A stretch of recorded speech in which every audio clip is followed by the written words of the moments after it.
하나님은 우리의 위로자가 되신 줄 믿습니다. 하나님 우리의 치유자가 되신 줄 믿습니다.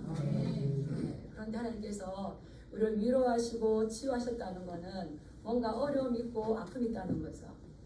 오늘 우리가 이사야 말씀을 볼 건데 이사야 말씀에도 이제 두 개로 나눠요. 1장부터 39장과 40장부터 66장 가장 이제 간단하게 이렇게 나누는데 1장부터 39장까지는 지속적으로 이사야 선지자를 통하여서 너희가 올바르게 돌아와라, 올바로 하나님을 섬겨라, 그리하지 않으면 너희는 심판받을 거다, 이런 심판의 메시지를 계속적으로 해요.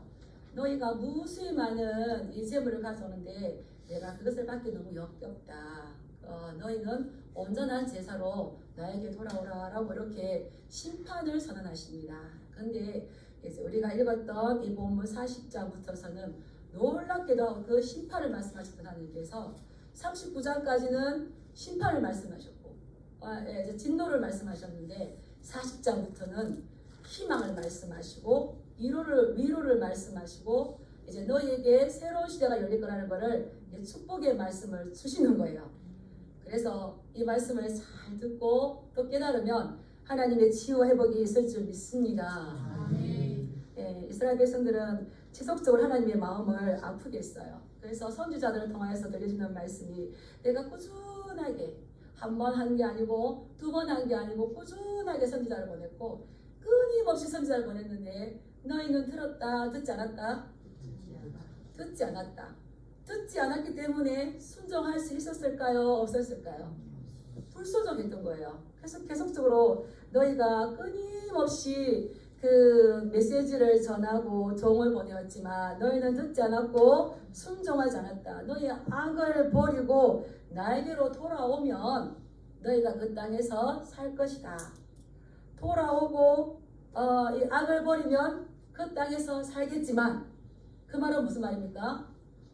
악을 버리지 않고 돌이키지 않으면 그 땅에서 못 살아요. 왜냐하면 가나안 땅은 하나님께 주신 땅이거든요. 그래서 이제 추방을 시킨다는 거죠. 그래서 나라에서 추방된다는 건 얼마나 아픕니까? 포로로 되어간다는 말씀을 많이 하셨어요. 우리 39장에 보면 여기까지도 하나님께서 너에게서 태어난 사람이 왕궁의 환관이 될 것이다. 이 포로가 될 것이라고 말씀하셨어요. 이제 백성들뿐만 아니라 선지자뿐만 아니라 누구까지도 히스기야 왕까지도 하나님을 철저하게 의지하지 못하고 자꾸 눈이 돌아가요. 어디로 눈이 돌아갈까요? 우리보다 잘 사는 사람, 우리보다 잘 사는 나라. 자꾸 눈이 돌아가니까 39장 7절에 보면 또 내게서 태어날 자손 중에서 몇이 사로잡혀 바벨론 왕궁의 환관이 되리라. 정말 그렇게 됐잖아요. 다니엘 보살에서 이렇게 됐잖아요. 근데 히스기야가 뭐라고 말하는지 우리 39장 8절 한번 읽어볼까요? 시작. 히스기야가 이사야에게 이르되 당신이 이른 바 여호와의 말씀이 좋소이다 하고 또 이르되 내 생전에는 평안과 평관이 있으리로다 하니라. 이렇게 놀랍고 무서운 말씀을 하는데 히스기야가 뭐라고 한다고요? 그때는 모르겠고 내가 살아있을 때 내가 평안하고 내가 안전하면 된다. 아니죠. 네, 이런 말씀하시는 거예요. 이런 말을 하는 거예요. 우리가 끝까지 믿음에 들어섰으면 중간에 이탈하거나 곡선 타는 것이 아니라 끝까지 인내함으로 이 믿음을 이루어가야 될지 믿습니다. 네, 충격이잖아요. 그런데도 이제 우리가 열왕기하를 보든지 역대하를 보든지 또 이스라엘 백성들이 아주 비참하게 1차, 2차, 3차로 끌려가는데 이사야가 그렇게 나오잖아요. 이제 끌려가는데 예레미야를 통해서 말씀하셨어요. 너희가 70년이 차면 내가 바벨론을 멸망시키고 그를 심판하고 너를 돌아가게 할 거다. 근데 오늘 이제 이 메시지가 오는 거 보면 이제 그 포로 생활 70년이 다 되어 가는 것 같아요.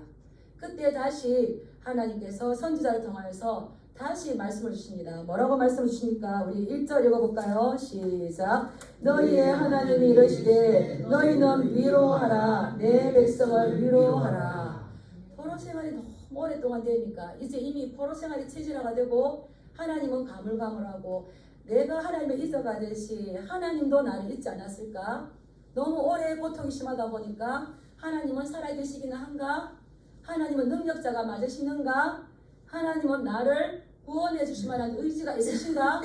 이렇게 이제 그 신앙들이 믿음들이 많이 희미해져 갈 때에 하나님께서는 선지자를 보내어서 하나님께서 너의 심판이 끝났고 내 죄악의 날이 끝났고 이제 너는 회복시키고라는 이 메시지를 주는 거예요. 그래서 너희의 하나님을 이러시되, 하나님이 누구의 하나님입니까? 이스라엘의 너희 하나님, 나의 하나님. 너희의 하나님이 너희에게 위로하는 말씀하시는데, 위로하라, 내 백성을 위로하라는 거예요. 위로하는 거예요. 뭐라고 위로하라는 겁니까? 노역의 때가 끝났고 그 죄악의 사함을 받았고 너희는 이미 그냥이 아니라 그 여호와의 손에서 벌을 배나 더 받았기 때문에 다 끝났다는 거예요. 끝났다는 걸 이야기하라는 거예요. 어떻게 이야기하라고 그랬어요? 마음이겠죠. 마음의 다투로. 예전 성경에는 정가의 위치라고 그랬어요. 예, 마음의 다투로, 마음의 다투려면 어떻게 될까요? 예, 부드러운 말로, 친절한 말로. 이미 이들은 전쟁 가운데에 왕이 끌려가는 것을 봤었었고요.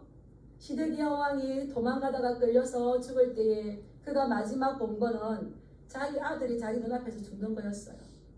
그리고 왕은 두 눈을 뽑혀서 바벨론을 포로로 끌려갔어요. 아주 비참해요. 왕이 죽어버렸는데 누가 자기들을 보호할 겁니까? 이 비참한 거기에서 바벨론에서 살고 있는데 그들에게 어떻게 말하라고요? 마음의 메시지를 전하라는 거예요. 너희는 말하라. 이 예루살렘에 말하라는 것은 이스라엘 백성들에게, 유다 백성들에게 말하는 건데, 따라하겠습니다. 너희의 노역의 때가 끝났다. 예, 이 노역이라는 것은 전쟁, 군대, 이런 전쟁에서 패배해서 저 포로로 끌려가 있잖아요. 거기에서 너희가 이 노역을 살던 이 패배했던 거기에서 내가 그 모든 것들이 다 끝났다. 이제는 더 이상 진행될 수 없을 것이다. 이제 바벨론 포로 70년의 생활이 끝났기 때문에 돌아올 것이다. 왜? 너희들의 죄가 사해졌다는 거예요. 이들이 왜 바벨론 포로로 가느냐면 하나님께서 뭐를 버리고? 죄를 버리고 악을 버리고 너희의 생각을 버리고 나에게 돌아오라 돌아왔는데 안 돌아왔어요. 불순종했어요. 이걸 뭐라 그럴까요? 죄라고 그래요. 죄가 벌리는 게 아니에요. 안 듣고 순종하지 않고 불평하고 했던 이 모든 것들이 이제는 너희가 하나님께서 너희의 죄의 대가로 포로 생활했는데 죄가 어떻게 되었다고요? 사함을 받았다는 거예요. 죄수에게 지금 그 감옥에 있는 죄수 사형수에게 이제 죄가 다 용서됐습니다.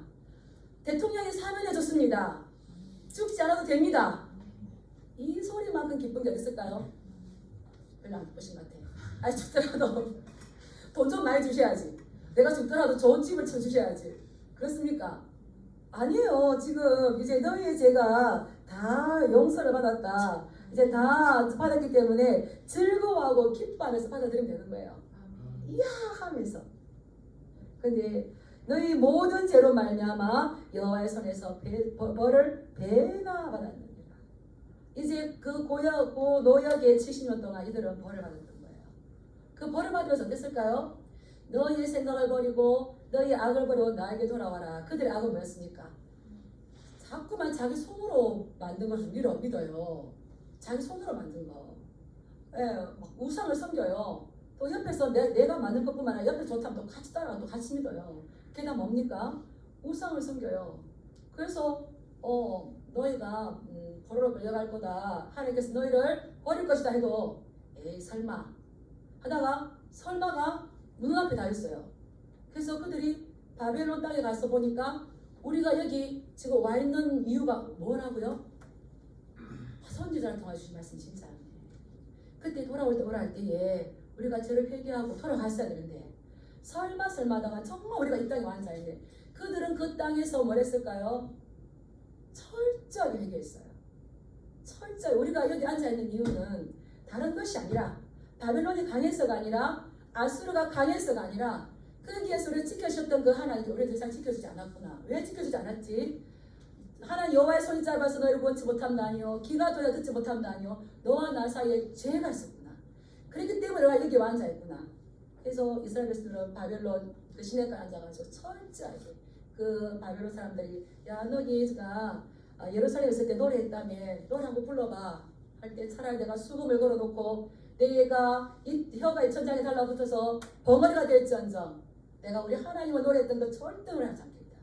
철저하게 회개했을 때에 하나님께서는 너희가 그 자리에서 이미 대가를 다 받았기 때문에 너희 죄 개인적으로 지었던 죄 너희 민족이 지었던 모든 죄들을 하나님께서 어떻게 하셨다고요? 사하여 주셨고 그러므로 해서 너희의 노역과 그 고역과 폭력은 그 전쟁은 다 끝났다라고 선포하라는 거예요. 이것을 우리의 말씀으로 들어야 줄 믿습니다. 오늘 말씀으로 우리 성도님들을 위로하신 줄 믿습니다. 너희는 위로하라. 내 백성을 위로하라. 마음에 닿도록 위로하라. 그 노역이 끝났고 죄악이 사함을 받았고 모든 것을 해서 그 죄의 배를 받았는데 이스라엘 백성들이 이 소리를 들었지만 이미 우리는 여기에서 다 해방되지 않아요. 우리 죄 때문에 누가 벌을 받으셨습니까? 예수님. 우리 이스라엘 백성들 지금 불화할 필요가 없어요. 이들은 그렇게 하실 거라는 거를 예언적인 말씀 들었지만 우리 이미 성취된 가운데 살아요. 그래서 우리는 우리 예수 그리스도께서 우리를 십자가에서 다 고난 당하셨기 때문에 우리는 매일매일이 기쁜 줄 믿습니다. 예, 매일매일이 희망인 줄 믿습니다. 이것을 믿음으로 나의 것으로 가져야 돼요. 근데 또 한 목소리가 들리는 거예요. 우리 3절 읽어볼까요? 시작. 외치는 자의 소리여 가로되 너희는 광야에서 여호와의 길을 예비하라. 사막에서 우리 하나님의 대로를 평탄하게 하라. 노역의 때가 끝났고 죄가 사하여졌고 그 배를 다 그 죄를 배를 다 받았다면 이제 그 회복이 되지만 어떻게 회복이 될까요? 바벨론이 망해야 회복이 되지. 예, 이제 70년이 차면 바벨론을 멸하고 그들 힘들게 했던 이 바벨론 도구로 썼지만 이제 그들 내가 심판할 건데 너희는 돌아오게 될 것인데 돌아올 수 있도록 지금 여호와의 광야에서 여호와의 길을 어떻게 하라고요? 예, 준비하는 거예요. 예비하는 거예요. 준비하라는 거예요. 그리고 하나님의 대로를 어떻게 하라는 거예요? 예, 평탄하게 하라는 거예요. 하나님은 성전에서 떠나셨어요. 믿으십니까? 에스겔 9장에서 10장 보면 이스라엘 백성들이 하나님 앞에 올바른 제사하지 않을 때에 하나님께서는 성전에서 떠나셔요. 지성소에 있다가 성전 문지방에 섰다가 예루살렘 떠났다가 시온산에서 떠나셔요. 떠나셨던 하나님께서 이제 길을 예비해라. 그 평탄하게 해라. 이 길은 이스라엘 백성들이 기한하는 길이 아니라 누구의 길이라고요? 하나님의 대로. 하나님께서 돌아오실 거예요. 하나님께서 이스라엘 백성들을 포로된 백성들을 데리고 돌아오실 거예요. 그래서 그 길을 평탄하게 하는 아주 거대한 작업을 하라는 거죠. 그래서 왕이 떠났지만 이제 돌아오셨을 때에 그 하나님께서 이스라엘 다시 왕으로 자정하시고 통치하여 주시고 왕으로 보호자가 되어주는 거죠. 예. 왕이 지나가는 길 되면 어떻게 될까요? 그 길, 울퉁불퉁한 길 왕이 행차할 수 있을까요? 예, 뭐 골짜기 막 펴었는데 그게 될까요? 저는 군대를 안 나갔다 와서 잘은 모르겠는데 하여튼 그런 말 들었어요. 뭐 누구 뭐 장군이 하여튼 별이 이제 왕 감사로 와요. 하여튼 와요. 그러면은 저보다 눈도 치우고 길도 막 한대요. 맞습니까? 예, 그런다 그러더라고요. 근데 왕도 마찬가지죠. 왕이 행차해서 왕의 마차가 지나가려면은 울퉁불퉁했던 길들을 평탄하게 하고 계곡들은 높여서 불편함 없이 가야 되는 거죠. 그래서 어디에서 이 길을 예비하라고요? 광야에서. 이스라엘 백성들에게 이 광야는 여러 가지 의미가 있습니다. 출애굽 이야기를 가지고 왔죠. 이스라엘 백성들은 애굽에서 나와서 가나안 땅에 들어가기까지 반드시 지나가야 되는 곳이 있었어요. 그게 어딜까요? 광야였습니다.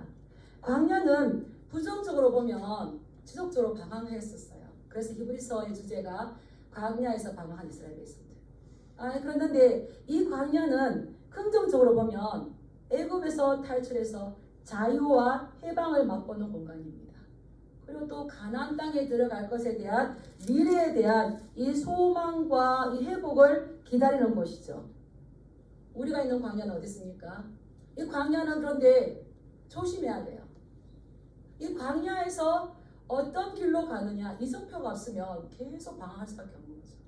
이 광야에서 새로운 일들이 시작되는데 이스라엘 백성들은 놀랍게도 하나님께서 출애굽시켰지만 이 광야에서 실패했어요.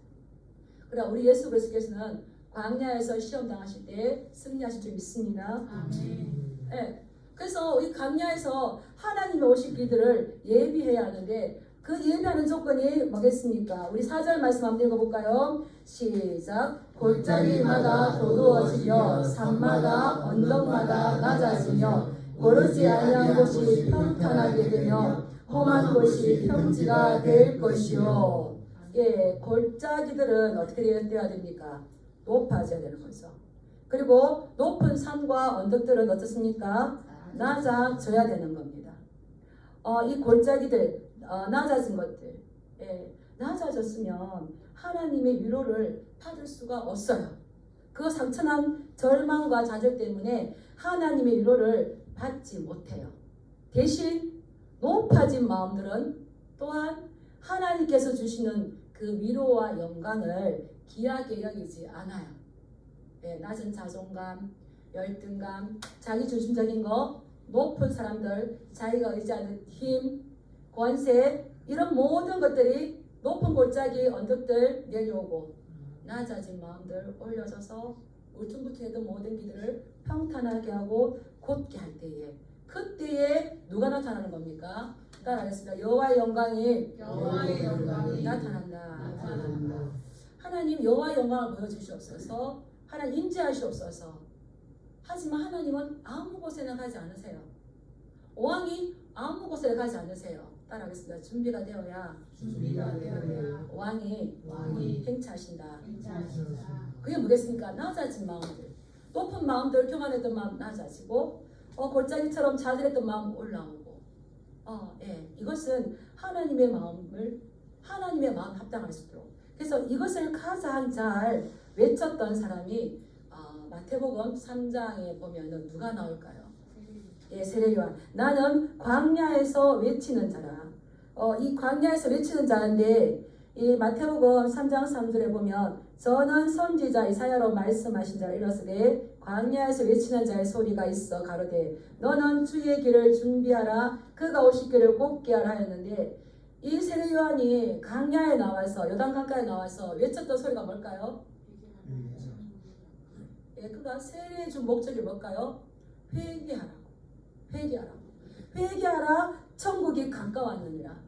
하나님은 계속적으로 내가 너에 앞서서 내 길을 예비할 자를 내가 보내줄 것이다 하셨는데 그가 바로 세례 요한의 광야에 외치는 자의 소리로 왔었는데 그 광야에서 외친 소리가 지속적으로 따라서 회개하라. 돌이키라. 돌아오라. 이것을 히브리어로 뭐라냐면 따라서 슈. 예, 슈. 메타노이아 마음을 바꿔더라고. 이걸 하라는 거예요. 그래서 너희가 골짜기마다 도두어지고 산마다 언덕마다 낮아지고 고르지 못한 건 평탄하게 되고 험한 곳은 평지가 되고라는 건 뭡니까? 예, 마음들을 낮춰서 회개하라는 거죠. 회개한 거. 너희가 왜 바벨론 포로로 끌려갔어요? 하나님과 마음을 하나 되지 못했기 때문에. 예, 그 모든 마음들 이것들을 놓으라는 거죠. 왜? 그 마음들을 내려놓지 않고 낮아진 마음들을 올리지 않으면은 뭐가 되겠습니까? 따라서 심판을 피할 수가 없다. 예, 우리가 가끔 보면 하나님의 심판은 다 하는데 나는 안 할 거라 생각을 많이 했어요. 제가 그랬었어요. 다 심판받고 다 멸망받아도 나는 불사조가 되어서 그 가운데서 살아나서 뚜벅뚜벅 걸을 것이거든요. 이런 자기 믿음을 과신하겠습니다. 근데 법은 모든 만민에게 평등해서 이런 줄 믿습니다. 하나님의 법도 그래요. 그래서 우리가 그 왕이 오실 때에 우리가 그 영광 중에 그 하나님을 맞이하려면은 우리는 회개해야 돼. 우리가 의지했던 것, 진실로 하나님 의지하지 못했던 것을 내려놓아야 돼요. 내려놓아야 사는 줄 믿습니다. 아멘. 제가 이걸 준비하다가 예전에 많은 이야기를 했었는데 그 이야기가 생각났어요. 어느 할머니가 저도 시골이지만 그 밤 새벽 기도를 4km를 가셨대요. 권사님들 얼마 전에 돌아가셨는데 그러다가 그 시골에 교회를 세우셨는데 갈 때에 이거 산길을 다 돌아가죠. 그렇게 새벽에 길을 가다가 새벽 기도를 열심히 이제 가다가 이 할머니가 이 발을 헛디뎌 가지고 땅떠지에 툭 떨어졌어요. 어머나 세상에 좀 깜깜한데 그래서 주여 하는데 뭐가 걸렸어요. 뭐가 잡았을까요? 나무가지에 딱 잡았어요. 그래서 하나님 기도하다가 감사합니다. 하나님께서 감사합니다 하다가 하나님 또 살려주십시오. 이 나무가 짝짝짝짝 자꾸 이제 휘어지면서 지금 부르시려고 그러네요. 살려주세요 살려주는데 위에서 놀랍게 엄청 들렸어요. 뭐라고 들렸다고요? 네 잡은 것을 놓아라. 안 됩니다. 절대 못 놓습니다. 네 잡은 것을 놓아라. 절대 못 놓습니다. 그러자 점점 힘이 빠져지고 이 나무도 두두두 힘들어져서 어쩔 수 없이 탁 나왔어요. 근데 어딜까요? 딱 깜깜하니까 안 보니까 바닥이 어딘지 모르고 절대 하나님이 내려 놓아라. 네가 잡은 거 놓아라. 그럴 때 사는 줄 믿습니다. 아멘. 그리고 예수님의 십자가를 이렇게 그 소를 잡아야 되잖아요. 그 이야기가 생각이 났어요. 그런데 이러한 하나님의 구원은 어느 누구도 방해하지 못해요. 그런데 이 말하는 자의 소리가 있을 때에 이 말을 듣는 사람이 약간 오해를 합니다. 우리 6절 말씀 한번 읽어볼까요?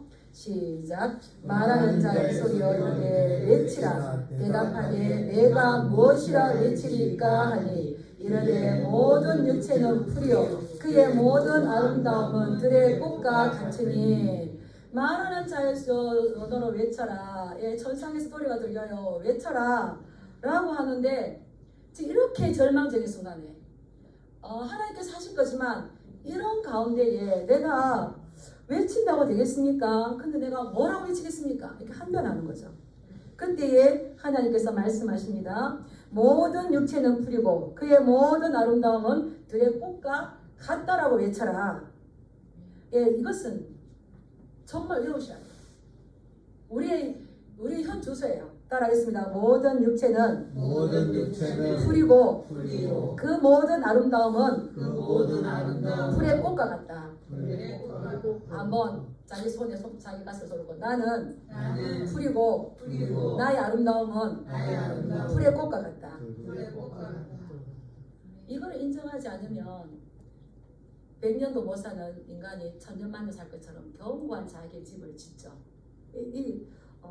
그래서 이 아름다운 것, 그 영광, 이것을 베드로전서 1장 24, 25절에 그러므로 모든 육체는 풀과 같고 그 모든 영광은 풀의 꽃과 같으니 풀은 마르고 꽃은 떨어지되 오직 주의 말씀은 세세토록 있도다. 이것이 너에게 전한 복음의 말씀이랬어요. 이 아름다움, 영광은 원래 우리는 아름다움이라 했지만 이거의 원래는 헤세드입니다. 헤세드. 이 언약적인 신실함이죠.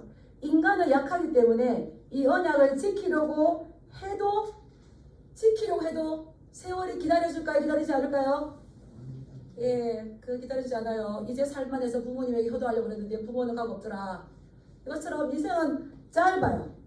그래서 우리 인생이 하나님 앞에 신실하게 반응하고 싶고 언약적인 충성됨을 지키고 싶지만 그것을 지킬 수 없어요. 그냥 훅 날아가요. 그런데 호세아 선지자도 똑같이 말씀했죠. 너희의 인애가 아침 구름이나 시 없이 사라지는 이슬과 같도다. 그렇다면 우리가 해야 할 것, 우리의 인생이 이러한 나약한 존재라는 것을 너희가 선포하라는 거죠. 그래서 이렇게 나약할 뿐만 아니라 7절에 보면 풀은 마르고 꽃이 시드면 여호와의 기운이 그 위에 불미라. 이 백성은 실로 풀이로다. 뿐만 아니라 하나님께서 그 연약한 때에 한 번 바람, 뜨거운 바람이 훅 불면은 아예 시들어버리고 말라버리고 없네.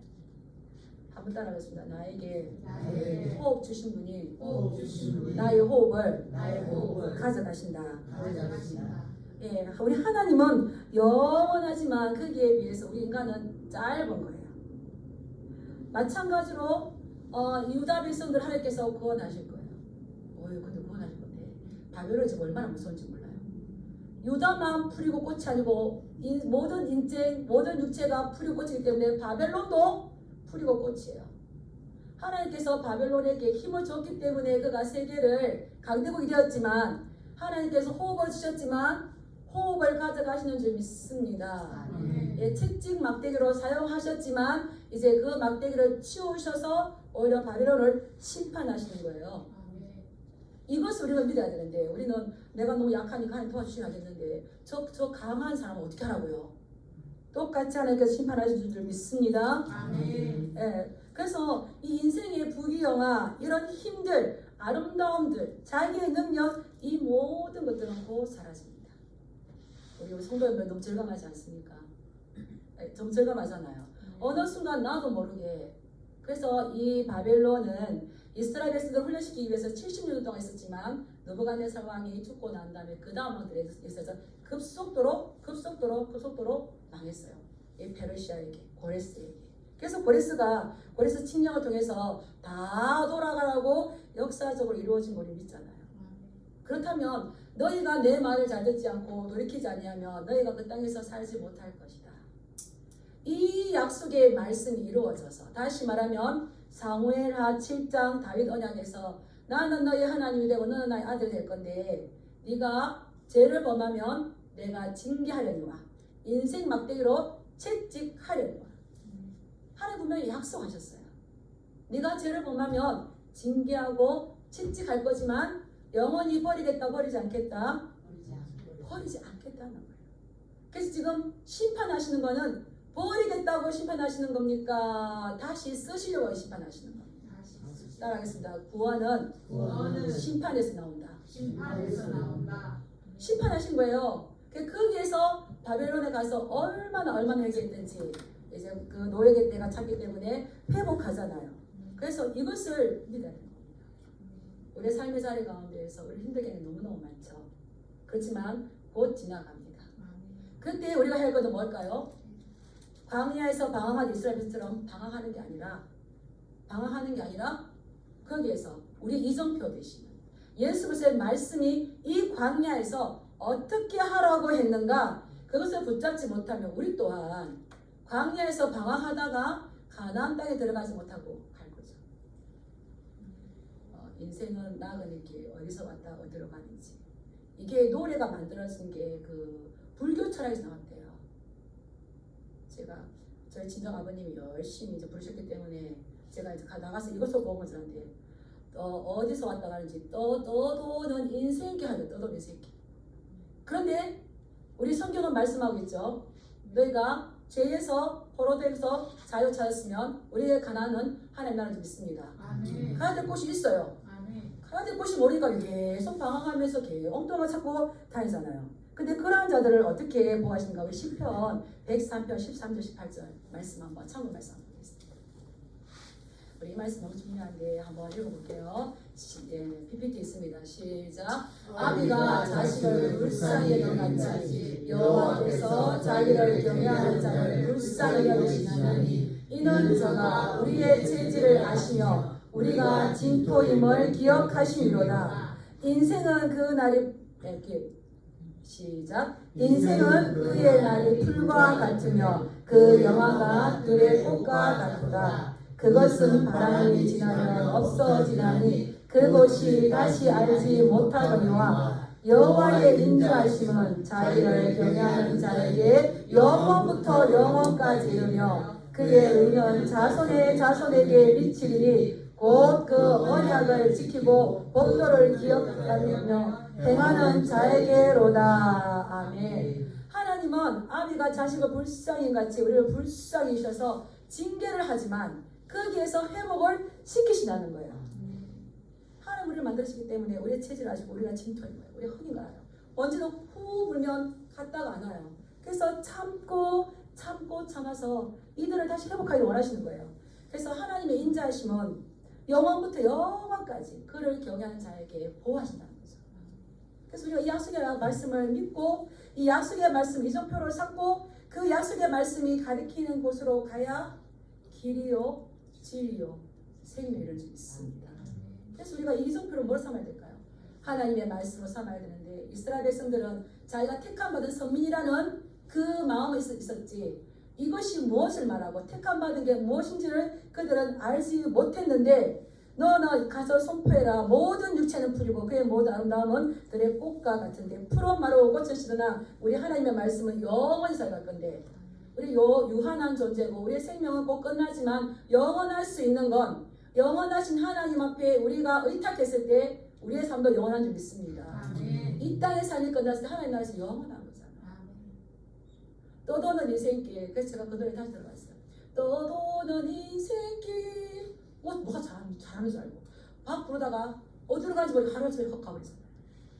우리는 여호와를 경외하고 그의 인자심을 경외하고 그의 언약을 지키고 그의 법도를 기억하는 자에게 하나님께서 영원부터 영원까지 그와 그의 자손과 그의 모든 것을 지켜주시는 줄 믿습니다.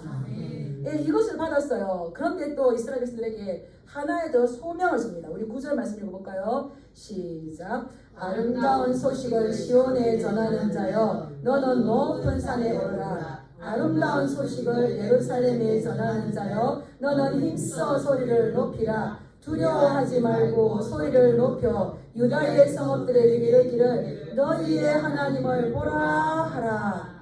아름다운 소식을 전해야 돼요. 아름다운 소식을 시온에 전하고 예루살렘에 전해야 돼요. 물론 중간에 계속적인 말씀도 나왔지만 결론은 뭡니까? 따라서 너희의 하나님을 보라.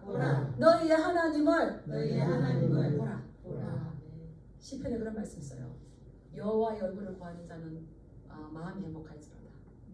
이들은 여호와를 구하지 않고 하나님을 바라보지 않았었어요. 그런데 이제는 너희가 회복이 일어날 건데 그 노예의 때가 끝났는데 지속적으로 그 하나님을 보라는 거죠. 이걸 원을 한다면 하나님 오시고 있다는 거예요. 아가스에 보면 술람미 여인을 찾아가기 위해서 솔로몬이 말을 타고 그 언덕을 내려오잖아요. 저 오고 있는 거예요. 그거 봤을 때 술람미 여인이 얼마나 기쁜 것처럼 신부 대신 우리를 위해서 백마 타신 예수 그리스도께서 오신 줄 믿습니다. 보라 그는 중심과 진실이라고 하잖아요. 이 언약의 약속을 믿는 자들. 그래서 그 믿는다면 우리 이거 듣는 것에서 끝나는 것이 아니라 너희가 실망하고 좌절하고 낙심하고 불평하고 불순종하는 그 자리에서 눈을 들어서 하나님을 보라. 그 구원이 이루어진다는 것을 선포하라는 겁니다. 따라하겠습니다. 좋은 소식은 내가 들은 좋은 소식은 또 다른 사람들에게 전해주는 주인공이 되어야 됩니다. 아름다운 소식, 좋은 소식, 복된 소식. 이게 뭡니까? 헬라어로 하면 따라서 유앙겔리온, 복음, 기쁨의 소식. 굿뉴스잖아요. 우리는 이것을 전해주는 자의 사명을 받았어요. 그래서 너희는 누구를 보라고요? 하나님을 보라. 제가 놀라운 기도했어요. 이 복음이 광야에 가서 전해야 될 건데 사실 어디에 필요한 겁니까? 교회 안에 필요해요. 교회 안에 필요해요. 한 주간 동안 하나님 바라보셨습니까? 한 주간 동안 말씀 바라봤습니까? 감사하셨습니까? 근데 교회 안에 있으면서도 세상적인 원리를 가지고 교회에 들어가요. 하나님 보지 않는 거죠.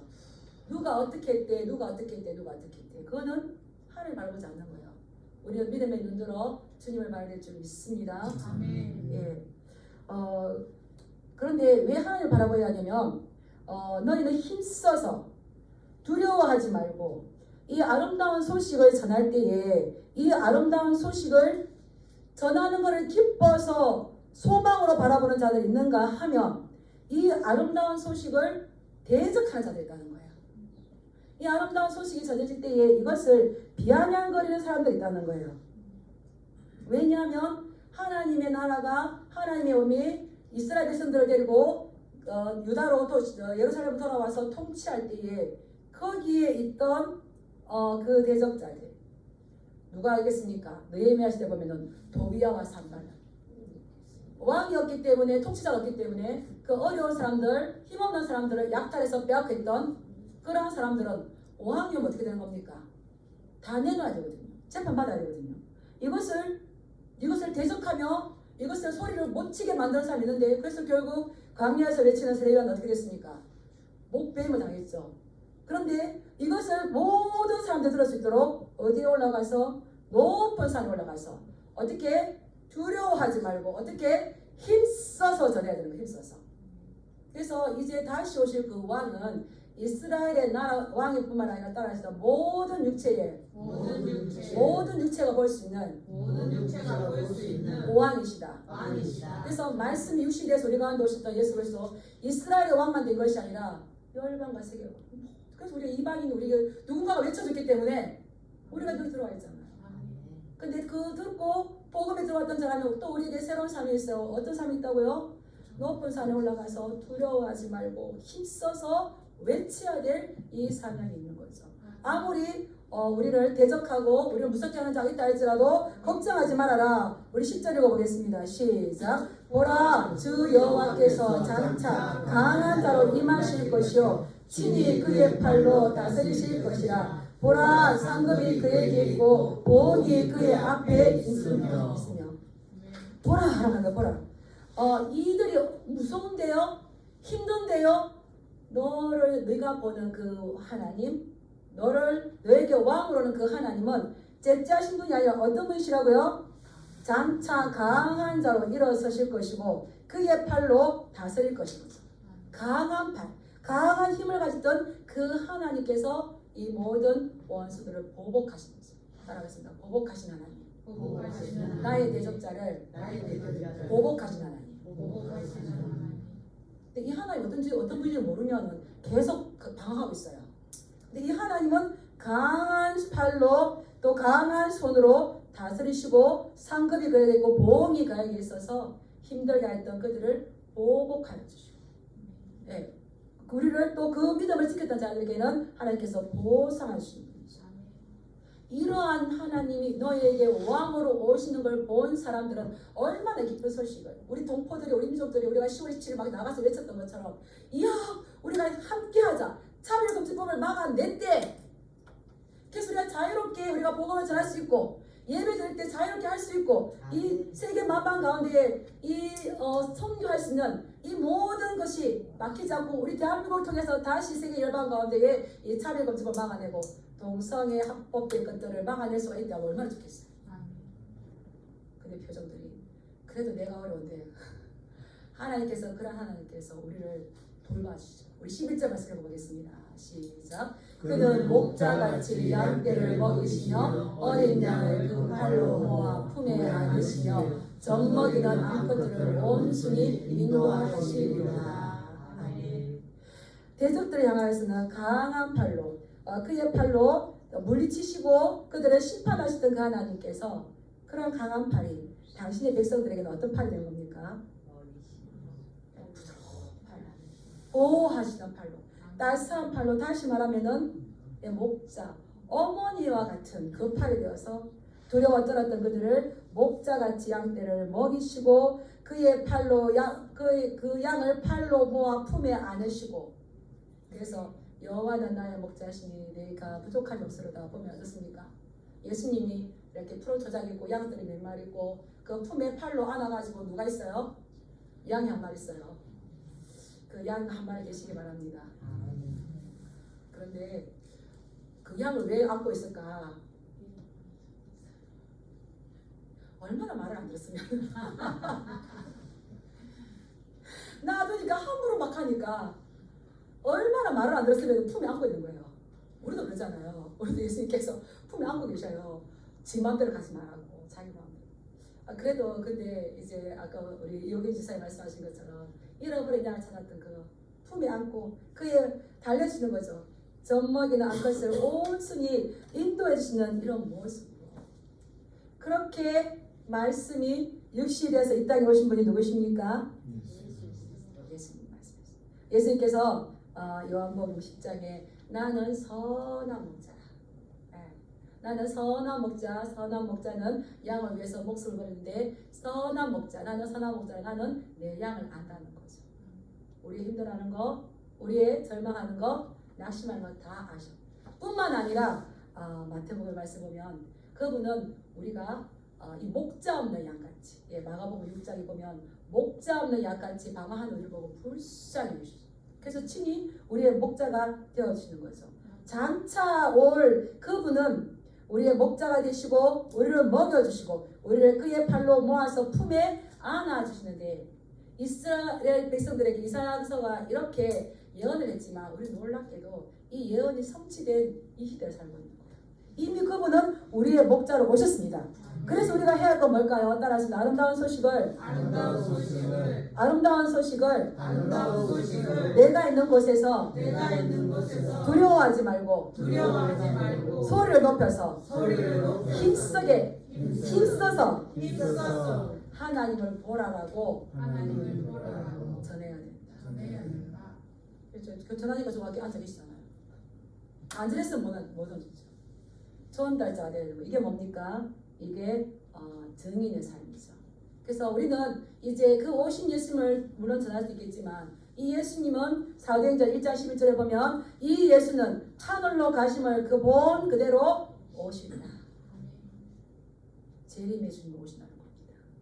그분이 심판해 주러 오신다는 겁니다.